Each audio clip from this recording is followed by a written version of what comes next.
Fitch rétrograde la France à A+, en perspective stable. Bonjour à tous, et on se retrouve pour une toute nouvelle vidéo. Et dans cette vidéo, nous allons parler de la France, de la note de Fitch, qui est apparue vendredi soir, vers 22 h, heure française. Donc dans cette vidéo, je vais vous lire un bout du passage et également mon avis. Comme ça, on verra ce que j'en pense, et puis ce qui pourrait également arriver ces prochains jours, semaines, voire mois en France. Principaux facteurs de notation. La dégradation reflète les principaux facteurs de notation suivants et leur pondération relative. Ratio d'endettement élevé et en hausse. Le taux d'endettement des administrations publiques françaises continuera d'augmenter, reflétant des déficits budgétaires primaires persistants. Fitch prévoit que la dette passera de 113,2% en 2024 à 121% du PIB en 2027. C'est pas les 110% qu'ils prévoyaient d'ici 2027 pour avoir une légère diminution de la dette publique. Non, pas du tout. De toute façon, est-ce que ça vous étonne? Moi, ça m'étonne pas du tout, vu la politique communiste que fait la France ces dernières années. Et puis, je pense que je vous ferai également une vidéo dans ces prochains jours où vous verrez, c'est absurde ce que dit Éric Lombard. Sans horizon clair de stabilisation de la dette au cours des années suivantes. Le ratio d'endettement de la France en 2024, déjà le double de la médiane de la catégorie A. Ça, il faut bien le noter. C'est le double de la catégorie A. C'est-à-dire que dans ces eaux-là, on ne mérite même pas le simple A. C'est quand même quelque chose d'inacceptable. Était de 15 points au-dessus de son niveau de 2019 et est désormais le troisième plus élevé parmi les souverains dans les catégories de notation A et AA. L'endettement public croissant de la France limite sa capacité à répondre aux nouveaux chocs sans nouvelle détérioration des finances publiques. La fragmentation politique entrave la consolidation. La défaite du gouvernement lors d'un vote de confiance illustre la fragmentation et la polarisation accrue de la politique intérieure. Depuis les élections législatives anticipées de mi-2024, la France a eu 3 gouvernements différents.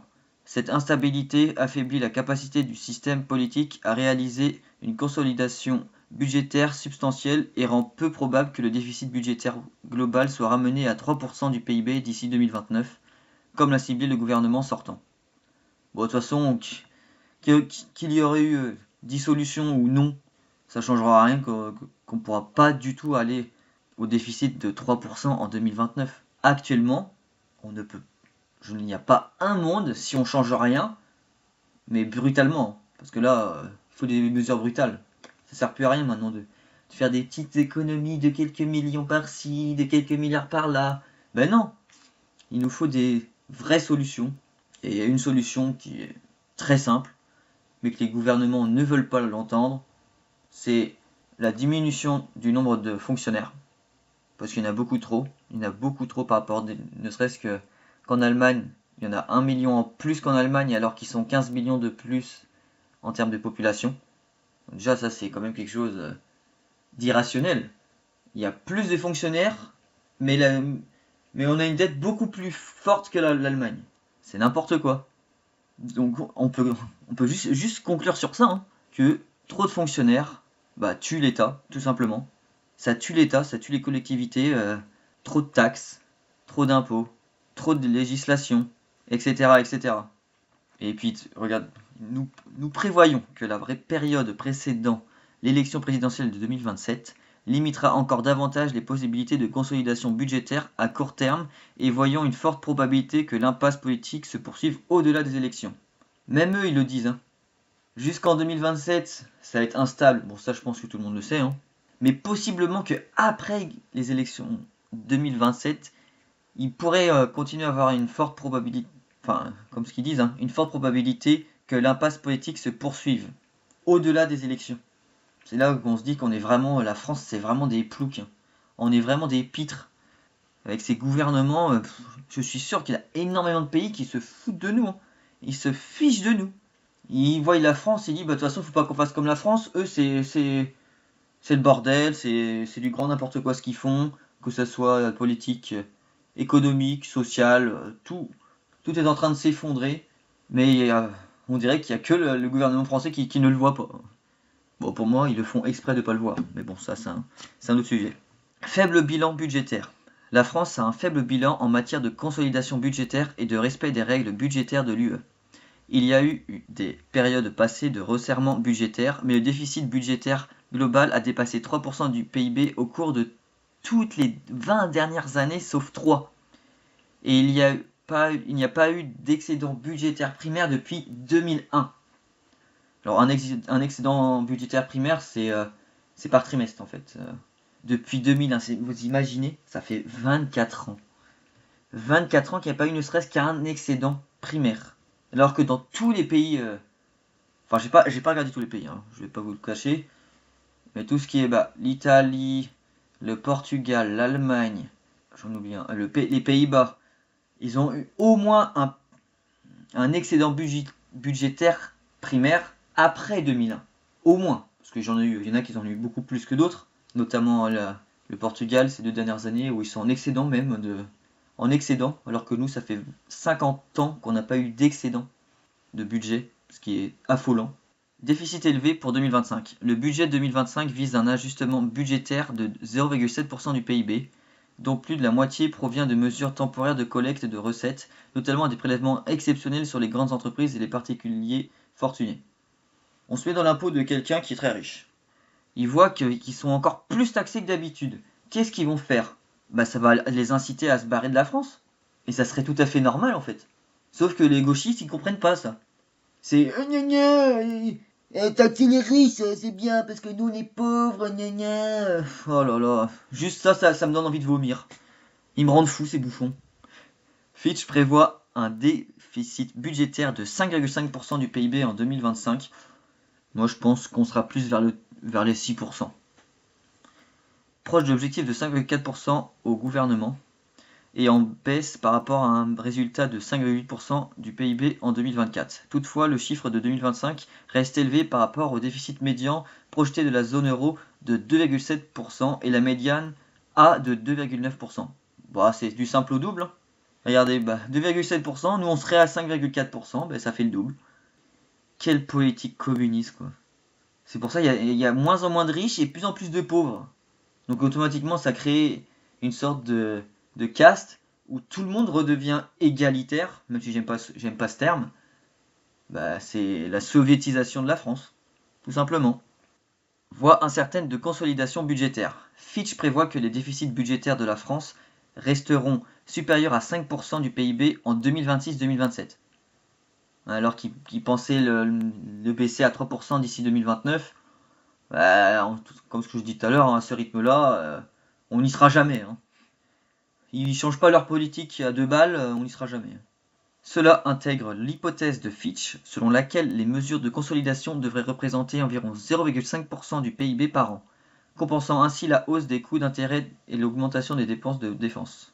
Nous supposons que les prochaines négociations budgétaires produiront un plan de consolidation budgétaire plus dilué que celui proposé par l'administration sortante, et que l'échec de l'adoption d'un budget avant la fin de l'année pourrait déclencher une période de vote de service, au cours de laquelle aucune nouvelle mesure de consolidation discrétionnaire ne pourrait être mise en œuvre.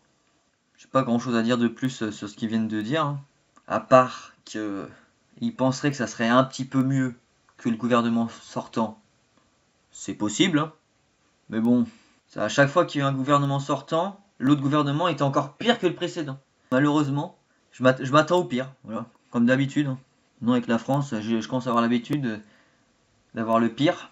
Parce que dans chaque décision que prend la France, t'as des mauvaises décisions, t'as des bonnes décisions et t'as des très mauvaises décisions. Et j'ai l'impression que les Français, non c'est pas les Français, que la France, l'État français, font en sorte de prendre toujours les pires décisions possibles et inimaginables pour que la France sombre encore plus vite. On est rendu dans un système, t'as l'impression qu'ils le font exprès. C'est du foutage de gueule, excusez-moi du terme, mais c'est le terme. C'est du grand n'importe quoi. Et je vais finir par ce paragraphe, rigidité fiscale. Et puis si vous souhaitez, continuez de lire parce qu'il est quand même assez long. Regardez, voilà, il est quand même assez long. Donc je vais vous mettre le lien en description. Donc si vous le souhaitez, vous pourrez le lire. Rigidité fiscale. La charge fiscale élevée et la part élevée des dépenses structurelles rendent difficile une consolidation budgétaire durable. Le ratio impôt-PIB de la France est le plus élevé de l'UE. Hein, il est le plus élevé de l'UE. On nous fait croire des fois, ah mais il y a un tel où ils sont, ou les gauchistes notamment, on n'est pas assez taxé, alors qu'on est le pays déjà le plus taxé d'Europe, même du monde, hein, parce qu'on va pas se mentir. Quel est le pays le plus taxé du monde? Bah la France. En termes de fiscalité, on est plus communiste que les États communistes tels que la Chine, la Corée du Nord ou Cuba, si je dis pas bêtise Cuba. Je crois que Cuba c'est également communiste. Vous me direz dans les commentaires. Je reprends. Le ratio impôt-PIB de la France est le plus élevé de l'UE, soit 45,6% du PIB, contre une moyenne européenne de 40%. Bah, après ça c'était en 2023. 2023 Eurostat. Alors imaginez si on revient à 40%, ils seront à 39%, hein, tellement qu'on pèse sur l'Europe. Ce qui laisse une marge de manœuvre limitée pour augmenter encore les impôts. Bah oui, mais c'est même pas une marge de manœuvre limitée, là, il faudrait tout simplement diminuer les impôts. Enfin, c'est super simple. Tu diminues les impôts, tu diminues tout ce qui est les charges patronales salariales, parce qu'évidemment, on va pas en diminuer un et pas diminuer l'autre. Non, il faudrait diminuer les deux. Pardon. Également, retirer tout ce qui est CSG, CRDS, toutes ces merdes là qui servent à rien, là, qui nous ont planté pour dire c'est une taxe exceptionnelle. Ouais, bah ça fait 30 ans que ça dure, donc ils nous rendent fous avec ça. Donc ça dégage. Tout ça, ça dégage. Et déjà, on en rendrait déjà l'argent aux Français. Les efforts visant à réduire les dépenses sociales par le biais de réformes structurelles au cours de la dernière décennie ont des résultats limités et se sont heurtés à une opposition politique et sociale substantielle. Malgré la réduction des allocations de logement et chômage, la rationalisation des dépenses de santé et la réforme du marché du travail, la France a eu du mal à réduire ses dépenses sociales globales qui s'élèvent à 32% du PIB, moyenne de l'Europe 26%. Bon, bah, ça serait que de moi. Il y aurait très peu de tout ce qui est chômage. RSA, pour moi, ça ne devrait jamais exister. Ça sert à rien. Mais bon, on fait en sorte que les gens soient de plus en plus assistés. Et après, on s'étonne que la France va mal. Bah, c'est normal. Faut qu'on mette un gros coup de sabot à tous ces parasites de n'importe quel, n'importe qui, hein, que ce soit français ou d'origine étrangère, les étrangers, les immigrés, n'importe. Tout cela, hop, RSA, ça dégage, allocation chômage, bon, je pense qu'il faut en garder quand même un minimum. Tout ce qui est APL, les aides, par exemple là, les aides pour la rentrée, ça sert à rien ça. Pour aider les gens, au lieu de mettre des aides qui servent à rien, c'est des impôts et c'est un cercle vicieux. T'auras juste besoin de réduire les impôts pour ensuite que les personnes gagnent en pouvoir d'achat et peuvent s'acheter les fournitures scolaires si vous avez des enfants ou des petits-enfants, et pour que ce soit mieux pour tout le monde en fait. Enfin, ça me paraît tellement logique. C'est le libéralisme, hein. C'est la liberté. En fait, c'est gagner en liberté tout ce qui, aux salariés et aux patrons. Mais bon, la gauche bien pensante, hein, ah non, c'est fasciste. Hein. Ah bah non, oh là là, la liberté c'est le fascisme. Le néolibéralisme c'est le fascisme. Ceux qui disent ça, c'est vraiment des débiles finis. Vraiment. Je crois quand même que la France y arrivera. Mais quand? Ça, je ne sais pas. Allez, on va aller voir tout de suite. Le taux d'intérêt 10 ans. Voilà. Le taux d'intérêt 10 ans de la France. Qui est, la dissolution, c'était au mois c'était de 10, mercredi 10. C'était où? C'était là à peu près. Donc, il était vers les alentours de 3,45%, on va dire. Donc c'est un petit peu diminué. Et puis là, c'est bien augmenté au vendredi. Là. Vous voyez, vendredi, on est passé de 3,40, grosso modo 3,44 à taper les 3,51. C'est quand même une grosse. C'est quand même quelque chose d'assez énorme sur une seule journée. Hein. Regardez, 2%. C'est énorme. 2% sur ça, c'est énorme. On peut même Si on veut voir par rapport en 2008 par exemple, bon, en juin 2008, bon, on n'était pas aussi, enfin, déjà il y avait plus, plus d'inflation qu'actuellement, et également il y avait plus, avec plus de croissance. Voilà, je cherchais le terme. Donc vous voyez 4,85, on va dire 4,9%. Alors on arrondit au supérieur. Il y avait environ 4,9% juste avant la crise. Hop, regardez, 2008, paf. Puis après, bon, bah, il y a eu les taux, et puis à un moment donné, il y a les taux zéro entre 2000, environ 2015 jusqu'à 2020, et puis là, ça a fait que d'augmenter.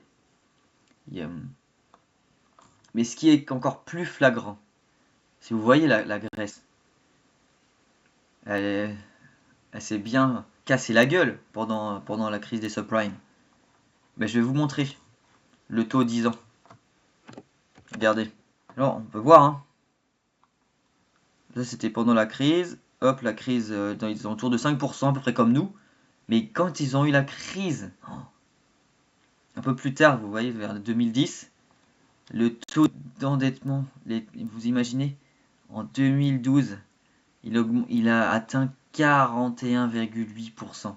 J'espère pas qu'on sera comme la Grèce, parce que si on fait comme la Grèce et qu'on monte ne serait-ce que comme en 2015 à 20%, c'est la faillite assurée, hein. Là, ils ont pas fait faillite la Grèce parce qu'ils avaient que entre guillemets 350 milliards de dettes, mais nous on a un zéro de plus. On a 3500 milliards de dettes. Et selon moi, si la France tombe, l'Europe tombe. Et que ça fera une crise européenne. Je ne sais pas si ça s'étendra au niveau mondial, mais du moins ça va faire des très très gros dégâts. Et puis comme que alors je vais vous l'agrandir et vous le voyez bien, hein, 3,417%. C'est-à-dire que la Grèce, qui a connu une grosse crise, a son taux à 10 ans inférieur à la France. Je ne sais pas si on se rend compte. C'est lunaire. C'est-à-dire que la, la dette grecque, qui a, je crois, faire 150-160% du PIB, hein, est plus sûre que la dette française. Parce que plus le taux d'intérêt est élevé, moins le pays est crédible.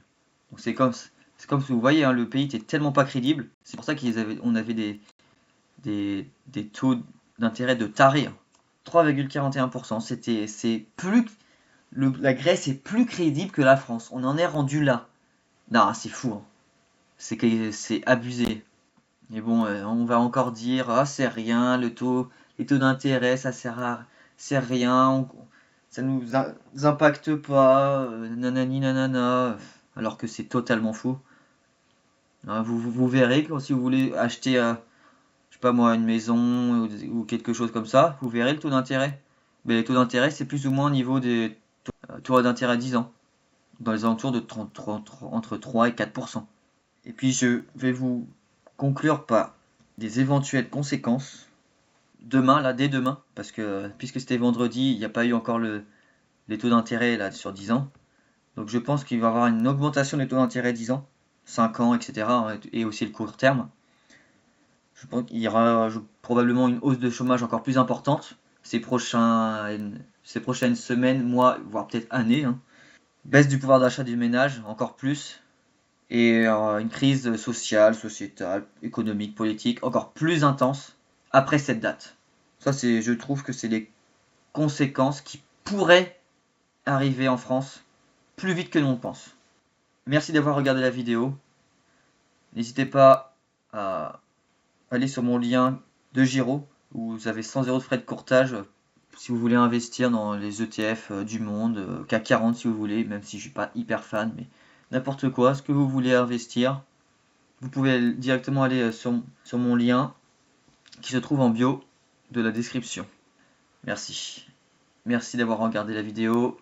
N'hésitez pas à liker, partager, commenter et à vous abonner. Ça m'aiderait grandement.